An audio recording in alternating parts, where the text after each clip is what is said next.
Kita yang siap mendengar kebenaran firman Tuhan sama-sama katakan Shalom. Silakan duduk Bapak Ibu sekalian. Apa kabarnya? Shalom semuanya, selamat datang di ibadah doa malam.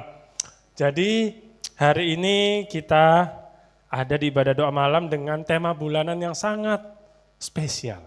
Jadi bulan ini kita berfokus pada sesuatu yang orang sering remehkan tapi sangat penting, yaitu komunitas. Jadi kita harus punya komunitas yang berkenan. Jadi bulan ini jangan bosan-bosan, jangan capek-capek kalau firman-Nya sering membahas tentang FA, tentang komunitas. Amin. Karena jarang-jarang kita bahas ya, sebulan ini aja kita bahas. Jadi hari ini saya mendapati ada satu fenomena yang menurut saya sangat unik, aneh bin ajaib. Yaitu hari-hari ini teknologi itu semakin canggih. Semakin canggih itu sangat pesat. 10-20 tahun terakhir teknologi komunikasi itu sangat maju. Hari ini kita bisa berkomunikasi dengan keluarga kita di kampung halaman hanya dengan handphone. Yang sekecil ini ya, masuk kantong ini paling panjangnya 20 cm, mungkin 25 cm, sudah bisa untuk alat komunikasi. Kita sekarang bisa ngomong sama sahabat kita yang mungkin di Amerika dalam real time. Mungkin selisih 0,5 detik aja kita bisa ngobrol dengan orang di Amerika, di Afrika, bahkan di Kutub Utara, di Kutub Selatan. Bisa live video call. Secanggih itu dunia hari ini terhubung. Hari ini kita bisa terhubung dengan 8 miliar orang di seluruh dunia. Dengan teknologi namanya handphone, komputer, laptop. Tapi anehnya, manusia justru semakin merasa kesepian. Menurut hasil penelitian, justru semakin kesepian. Ini saya mencatat ada beberapa provinsi di Indonesia, ada orang sepertinya ya. Hari ini saya mencatat ada beberapa provinsi di Indonesia dengan tingkat kesepian. Yang pertama provinsi kita tercinta Sumatera Utara. Menurut hasil penelitian, 22% orang Sumatera itu kesepian, Sumatera Utara. Jadi 1 dari 5 orang. Jadi hari ini saya hitung kita ada sekitar 20 orang ya. Kalau secara statistik, jangan-jangan di antara kita ada 4 orang yang kesepian hari ini. Ada yang lagi kesepian? Gak ada ya? Oh, berarti kita yang merendahkan persentasenya nih kita nih. Kita semua orang-orang yang gak kesepian, amin. Di Jakarta lebih parah. Di Jakarta menurut hasil survei 25%. Jadi 1 dari setiap 4 orang Jakarta. Jadi kalau kita jalan-jalan ke Jakarta, hitung aja, Tuwagapat, ada 1 yang kesepian ini. Tuwagapat ada 1 yang kesepian. Di Kalimantan Tengah, nah ini Kalimantan Tengah itu tinggi malah, 44% dari 100%. Jadi hampir setengah ya, hampir 1:2, hampir. Jadi dari 100 orang, 44 orang Kalimantan Tengah itu kesepian. Dan yang tertinggi, ini menurut saya paling mengejutkan, saya merasa kok bisa ini tertinggi.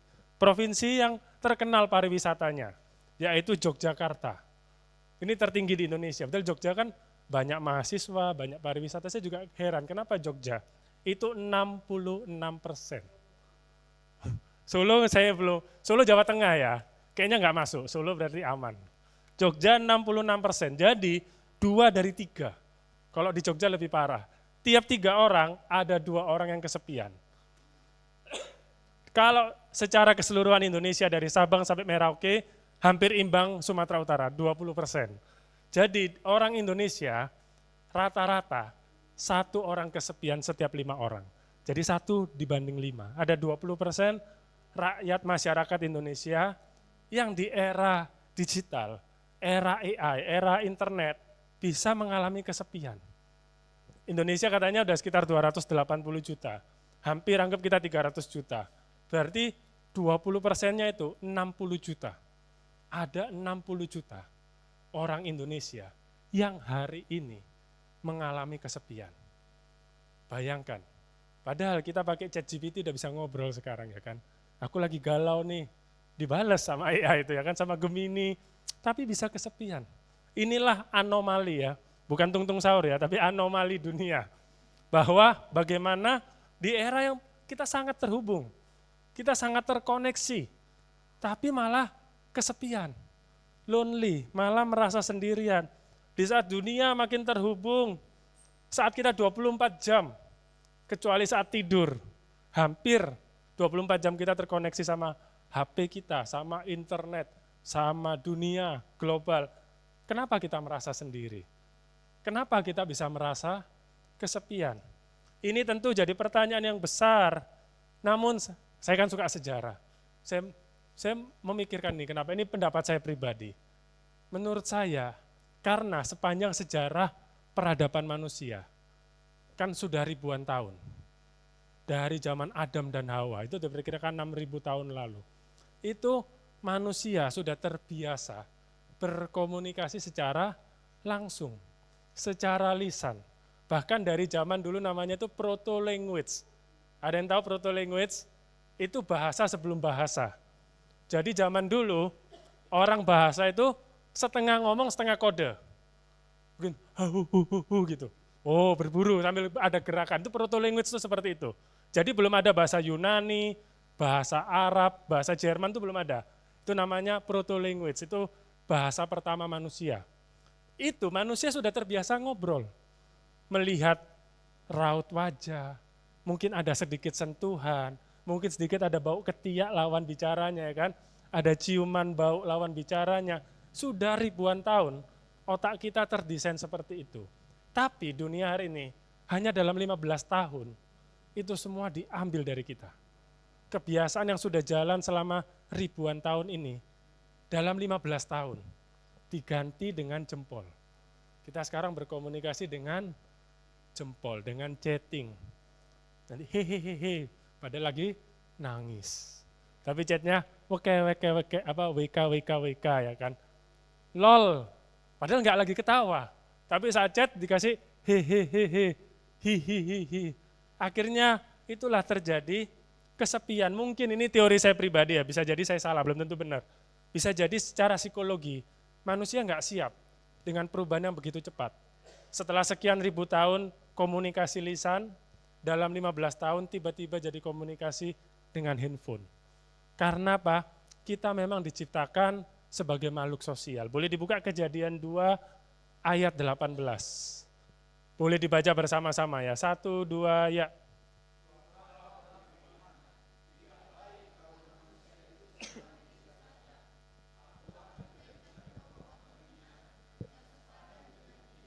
Amin. Dari awal kisah penciptaan manusia, Tuhan sudah mendesain kita untuk enggak sendirian.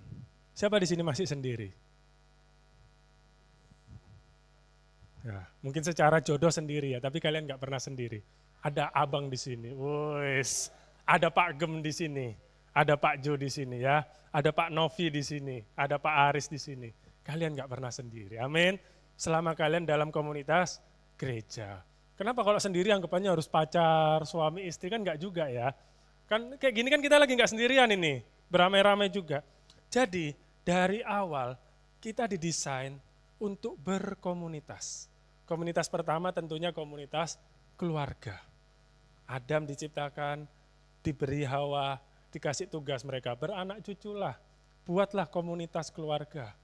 Kita memang adalah makhluk sosial. Makanya waktu Musa membuat komunitas 10, komunitas 50, komunitas 100, komunitas 1000. Tuhan Yesus membuat komunitas 12 murid. Memang kita hidup harus berkomunitas.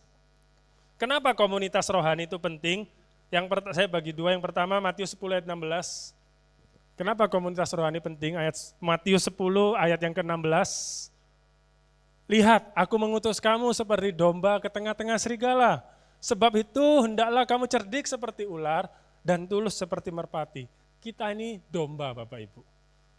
Itulah pentingnya kita punya komunitas, karena domba itu makhluk yang lemah. Saya dulu pernah khotbah, domba itu hewan yang mohon maaf bodoh. Dia nggak punya mekanisme perlindungan diri. Kalau rusa masih punya tanduk, kerbau punya kekuatan yang kuat, punya tanduk. Kalau domba nggak punya, dia lemah. Orangnya panikan. Kalau ada kawanan domba, satu lari semua lari. Karena gampang panik. Kalau sudah panik, ada jurang pun domba itu lompat.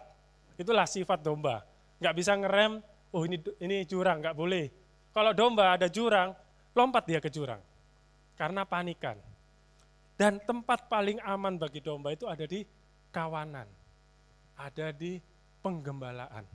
Itulah gunanya punya gembala. Itulah gunanya punya komunitas. Domba di tengah serigala. Bahkan firman Tuhan ngomong, iblis itu seperti singa yang mengaum-ngaum.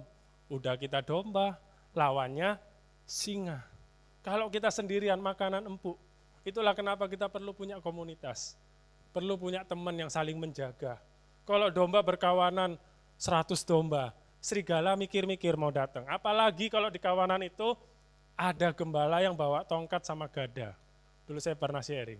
Tongkat itu buat mukul domba, gada itu buat mukul serigala. Itulah kenapa tongkat dan gada. Tongkat sakit tapi nggak mematikan. Gada mematikan. Jadi gembala itu selalu bawa 2 senjata. Kalau ada domba yang bandel akan dipukul. Pak Gem mungkin boleh bawa tongkat nih ya. Pukul aja yang bandel-bandel ya. Akan dipukul tapi nggak akan mematikan domba. Sebaliknya gada itu tongkat yang ujungnya ada kayak bulatan gitu, ada senjatanya, ada besinya. Itu gada. Itu yang untuk pukul serigala, itu yang untuk pukul singa. Jadi selama kita ada dalam kawanan kita aman. Yang kedua, kenapa komunitas itu penting? Karena kita bisa saling tolong menolong. Yakobus 5 ayat 16, kita bisa saling menolong. Karena itu hendaklah kamu saling mengaku dosamu dan saling mendoakan supaya kamu sembuh. Doa orang benar bila dengan yakin didoakan sangat besar kuasanya. Kita diperintahkan saling mendoakan, saling mengaku dosa. Jadi sini saling menguatkan. Melalui Allah kita bisa tolong menolong. Amin. Jadi saya mau cerita sedikit. Saya tadi pagi itu jumpa sama dulu mantan pelayan kita. Namanya Diva. Jadi mungkin ada beberapa di sini sudah kenal dia, pelayan yang luar biasa. Diva ini dulu ex-WL, guru sekolah minggu, dan ketua FA. Jadi dulu FA 03 sebelum Vera, ketuanya itu Diva, berapa tahun yang lalu. Mungkin teman-teman yang sudah lama di sini, ingat Diva itu adalah pribadi yang sangat berapi-api, sangat semangat. Bahkan dulu sempat ada anak-anak itu kayak memberi julukan, menyematkan julukan ke Diva, anak yang sangat ngeroh banget. Diva ini anak yang terlalu rohani, bahkan ada beberapa yang ngomong, terlalu rohani Diva ini. Orangnya pokoknya dikit-dikit bahas kerohanian, bahas firman, bahas Roh Kudus, rajin doa. Dulu luar biasa pelayanan di sini, pokoknya kalau yang kenal Diva mungkin saksi hidupnya Vera. Vera pun kan pernah cerita, dia pertama kenal Tuhan berkat Diva juga kan waktu itu ya. Diajak bisa bersemangat, itulah sosok Diva. Nah singkat cerita dia pindah kerja merantau ke Jakarta, lalu dari Jakarta sekarang ke Kalimantan Tengah. Yang kebetulan tadi saya sebut ya, provinsi paling kesepian nomor 2 di Indonesia, Diva ke sana, di Kalimantan Tengah. Sudah provinsinya kesepian, dia ke pelosok pula. Kota besar di sana itu cuma satu, Pangkalan Bun. Ada yang pernah dengar? Gak ada ya. Dulu AirAsia pernah jatuh di situ. Disitulah saya baru dengar Pangkalan Bun, karena ada pesawat jatuh di sana. Pangkalan Bun, itu ibu kotanya Kalteng, itu pun masih 5 jam. Jadi Diva ini di kebun sawit yang sangat pelosok. Nah, di situ akhirnya singkat cerita kami jumpa lah tadi pagi ngobrol-ngobrol. Ternyata Diva sedang mengalami kekeringan rohani. Karena apa? Di tempat dia kerja, nggak ada gereja. Ada gereja, ada di kebun sawitnya itu luas sekali. Bayangkan ya di Kalimantan sebesar apa kebun sawit, itu ada satu gereja. Dari sekian banyak sektor, dia di sebuah sektor yang nggak ada gerejanya, pas di sektor dia itu, berapa luasnya 700 hektar ya? Satu sektor 700 hektar, itu nggak ada gereja, itu sektor dia. Dia kalau mau ke gereja itu harus ke sektor lain. Bayangkan 700 hektar segede apa itu? Tidak ada gereja. Dengan jalanan, tahulah ya kalau kebun sawit jalannya gimana kan, hujan, becek, lumpur. Jadi nggak ada gereja, nggak ada komunitas rohani. Di situ Diva mulai mengalami namanya kering. Dia pernah mencoba untuk bangkit. Dia coba doa lagi, tetap nggak bisa. Dia coba bangun saat teduh. Kalau Diva ini luar biasa, dulu retreat, kayak kemarin kita retreat, dulu Diva ikut retreat. Kita doa subuh kan jam 6, dia jam 5 udah bangun, dia doa subuh sendiri. jam 6 baru doa subuh bareng-bareng. Itu Diva yang dulu. Tapi sekarang dia udah nggak bisa kayak gitu.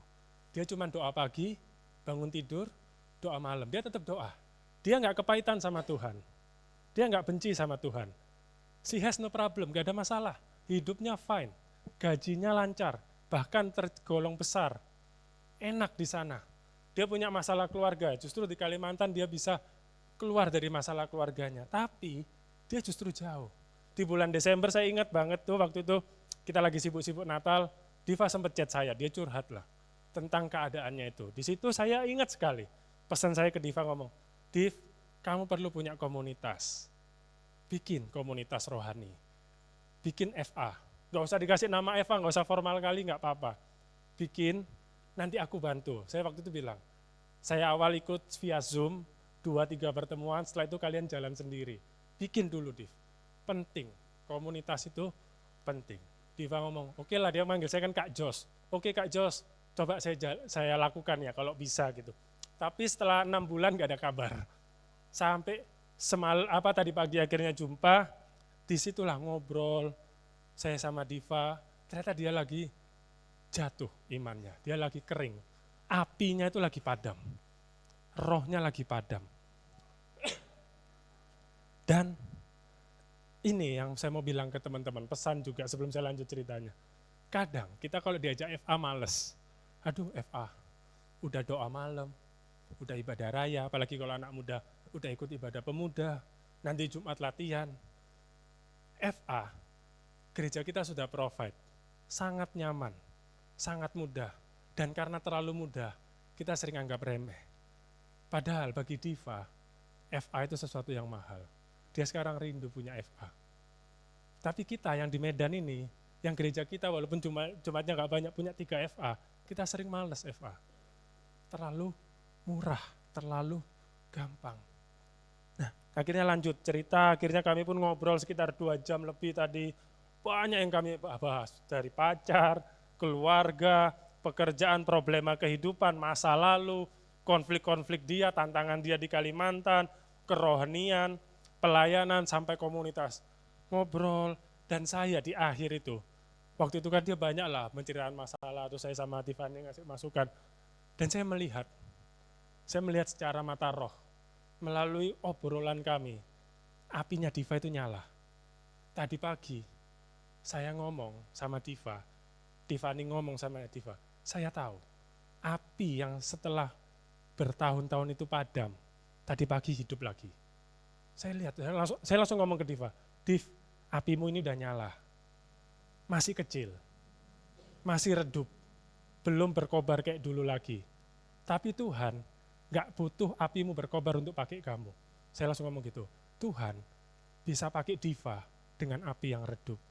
Sekarang apimu ini udah mulai nyala, pertahankan. Tuhan bisa pakai kamu.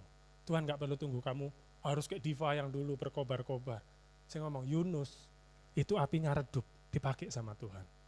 Kamu bisa. Bayangkan Bapak Ibu teman-teman semua, dari 2 jam kami ngobrol, apinya Diva yang mati, yang redup, bisa nyala lagi. Dia sampai ngomong, gila, aku belajar banyak banget, rohku kenyang banget hari ini. Dia sempat nangis, rohku kenyang banget hari ini. Cuman 2 jam pertemuan. Bayangkan, tapi besok dia udah balik ke Kalimantan. Kalau minggu depan kita bisa ketemu lagi. Kalau 2 minggu sekali ketemu, 1 minggu sekali ketemu, saya yakin api itu bakal berkobar lagi. Karena 2 jam pertemuan aja, api yang mati bisa nyala. Itulah pentingnya komunitas. Kenapa Diva selama ini redup apinya? Dia nggak punya komunitas yang bangun.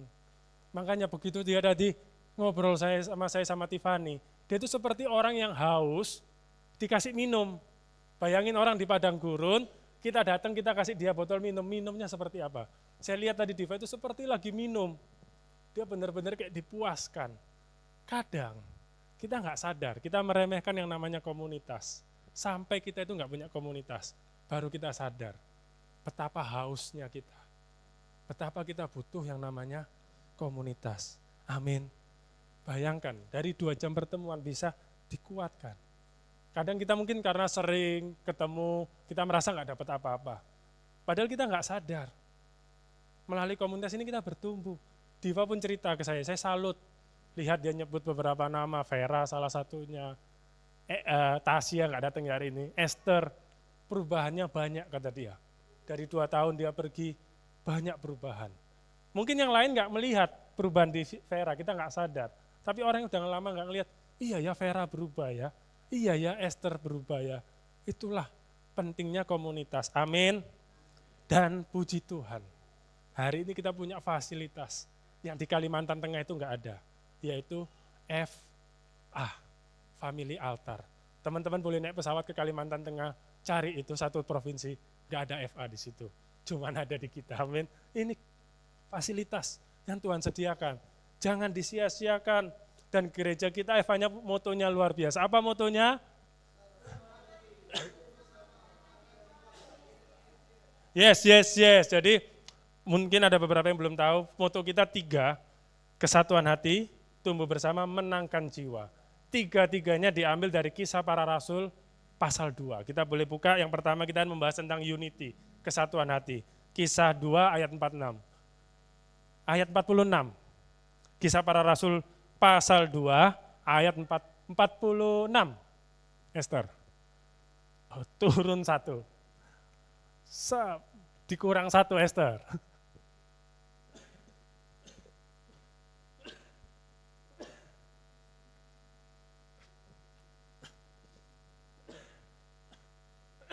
Ini saya diberi kesempatan Tuhan untuk batuk ya. Nah, ayat 46 munculkan. Nah, dengan bertekun dan dengan sehati, mereka berkumpul tiap-tiap hari dalam bait Allah. Mereka memecahkan roti di rumah masing-masing secara bergilir.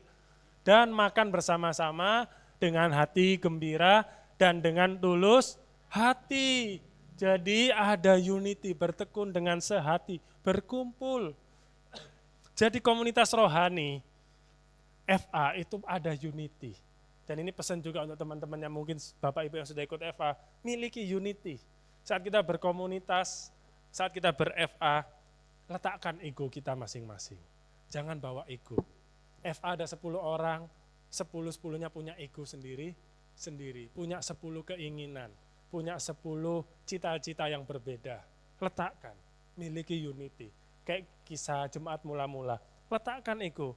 Di FA lah kita dibentuk untuk belajar saling mengasihi, saling mengampuni, saling menerima kelemahan orang lain, menerima kesalahan orang lain.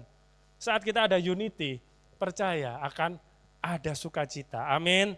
Karena beban yang berat akan terasa ringan jika tidak diangkat ya. Enggak bercanda ya. Beban yang berat akan terasa ringan jika tidak angkat, ya benar juga sih. Beban yang berat akan terasa ringan jika dipikul bersama, dijinjing bersama. Kalau kita angkat sendiri, capek, berat. Tapi kalau melalui FA kita bisa angkat masalah benar bareng-bareng. Di FA kita belajar saling pikul beban. Jangan kita cuma datang kayak kata Pak Gem, cuma bawa beban kita sendiri. Aku mau didoakan lah, aku mau terima mujizat lah, aku mau dimengertiin. Tapi sekali-sekali pikul bebannya temanmu. Mungkin teman kita ada yang mengalami problem, sediakan bahu kita untuk teman kita nangis. Siapa mau nangis ini? Ya kan? Sediakan telinga kita untuk mendengar. Lalu yang kedua, tumbuh bersama di ayat 42. Tetap Kisah Para Rasul 2. Ini semua Kisah Para Rasul 2. Mereka bertekun dalam pengajaran rasul-rasul dan dalam persekutuan. Dan mereka selalu memecahkan roti untuk kayaknya bukan 42. 43 coba. Bukan. 43. Oh enggak betul 42, sorry 42 berarti.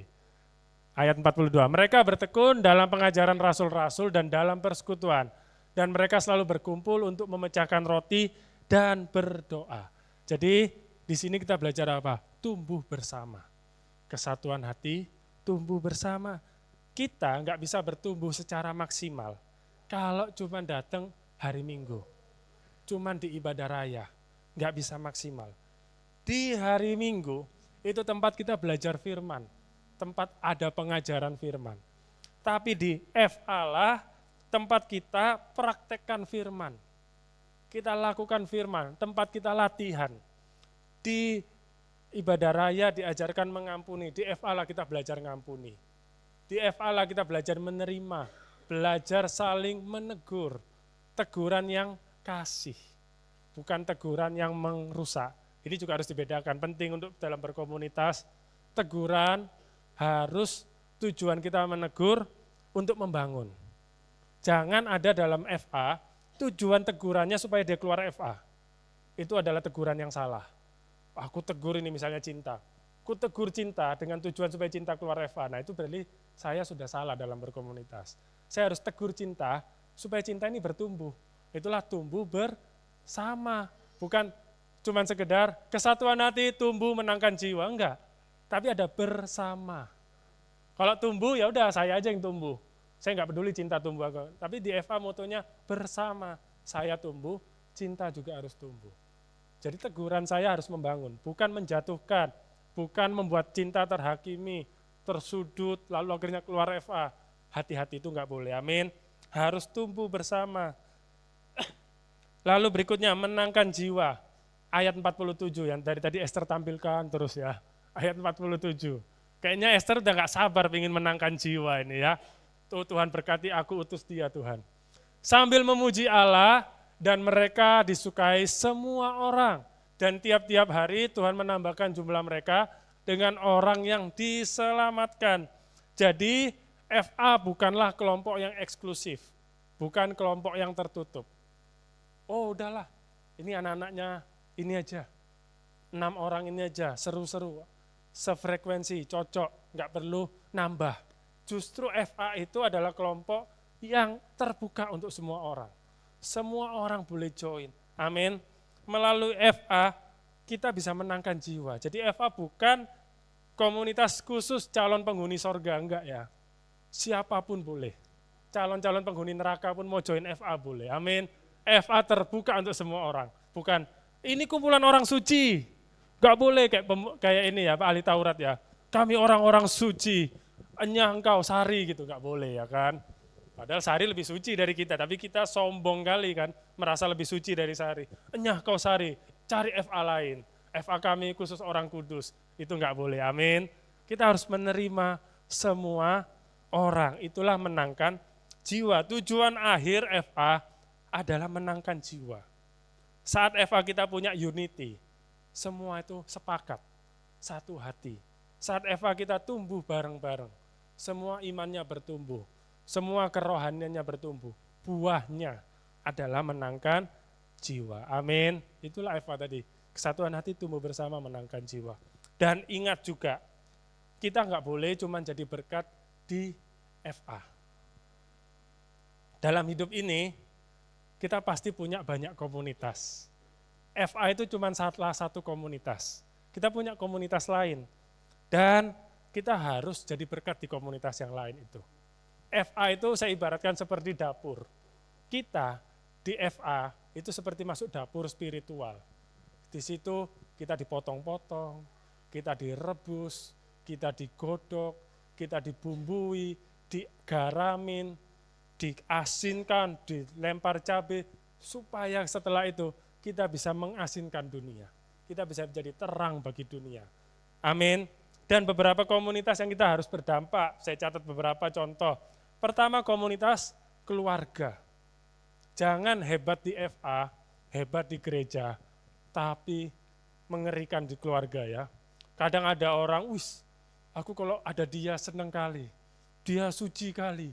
Wah, teman-teman FA-nya kalau ngelihat orang ini datang, silau, cahaya sorga ya kan, kemuliaan Tuhan. Ini kok kayak Kristus lagi masuk ya, silau semua tutup mata gitu kan. Karena terang sekali dia di gereja di FA. Tapi begitu pulang ke rumah, anaknya bergetar. Istrinya gemetaran, takut ya kan. Ini bapakku pulang, udahlah ke gereja aja terus Pak, nggak usah pulang ke rumah ya kan. Kayak Pak Gem pernah cerita, banyak ada cerita anaknya seneng papanya tiap hari ke gereja. Oh kenapa kamu kok seneng papamu tiap hari ke gereja? Lebih enak kalau papa ke gereja di rumah damai daripada papa di rumah. Nah itu hati-hati. Kita harus berdampak juga di keluarga. Anak-anak hormati orang tua tanggung jawab sama anak. Suami istri harus unity, amin. Percuma hebat di FA kalau keluarga kita berantakan. Lalu yang kedua, komunitas pekerjaan. Setelah kita direbus, digodok di FA, kita harus praktek di kantor kita. Punya integritas enggak? Punya kejujuran enggak? Kita kerjanya dengan benar enggak? Bisa dipercaya enggak? Jangan sampai nanti muncul gosip. Ih, dia kan yang gereja itu kan, gereja Bethany Believers kan, kok ikut korupsi? Oh alah, ini orang Kristen loh. Tapi ikut gelapkan dana perusahaan ikut dia terlibat ternyata, walah Kristen KTP.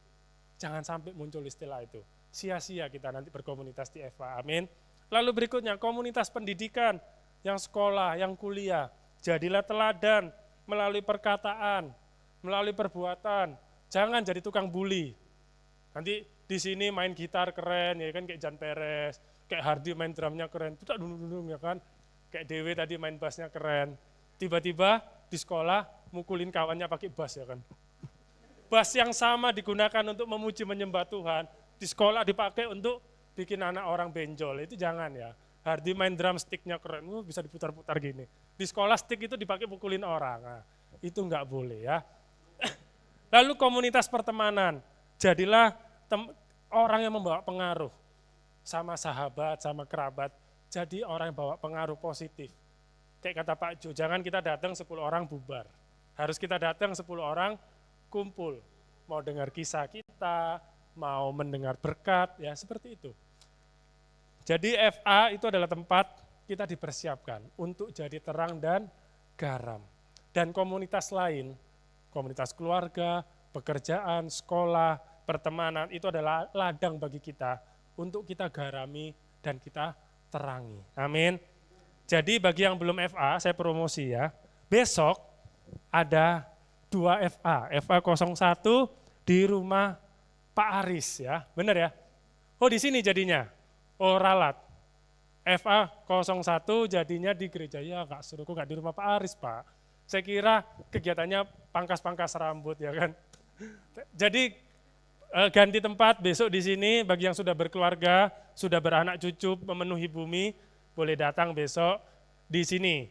Lalu FA 03 juga besok FA ya, jalan-jalan ya katanya ya. FA 03, makan-makan. Di mana Vera? Dirahasiakan. Jadi yang belum ikut FA, yang anak-anak muda, yang usia-usia profesional muda, besok boleh hubungin Vera, mereka juga FA makan-makan. Lalu Selasa depan kita ada FA gabungan. Siapa mau ikut? Ini seru. Semua ikut ya, yang belum FA pun boleh ikut. Jadi di situ nanti 3 FA ibadah bareng. 1, 2, 3, semua kumpul, kita makan-makan, minum-minum. Roh kenyang, jasmani kenyang. Amin. Minum-minumnya kok ambigu ya. Minum sirup ya. Minum sirup. Harus diluruskan dulu ya. Minum sirup ya. Makan-makan, minum-minum ya. Ambigu ya. Selasa depannya lagi, ini yang paling agak jauh ya. Selasa depan lagi ada Bible Study. Untuk yang mungkin usia youth, usia kayak Ruth, kayak Cinta boleh ya. Kita Selasa sekali lagi ada Bible Study di mana jauh, yaitu di rumahnya Ruth. Jauh sekali, sebelah gereja ya. Jadi Selasa depan kita Bible Study di rumahnya Ruth. Lumayan jauh. Saya perkirakan itu sekitar 20 langkah. 20 langkah dari sini, 1, 2, 3. Di samping ya, di rumah Ruth ya, Selasa, 2 kali Selasa lagi. Nah, ikut Eva juga. Yes, itu saya setuju. Besok Bu, FA-nya enggak jauh dari rumah Ibu, 20 langkah aja.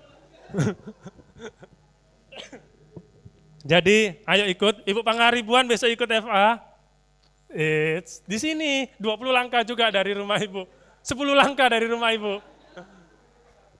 Jadi, ayo ikut FA, amin. Coba kita berdiri yuk, biar semangat yuk. Kita teriakkan yel-yel Bethany dong, FA Bethany dong. Ayo ya, kesatuan hati tumbuh bersama menangkan jiwa, yes ya.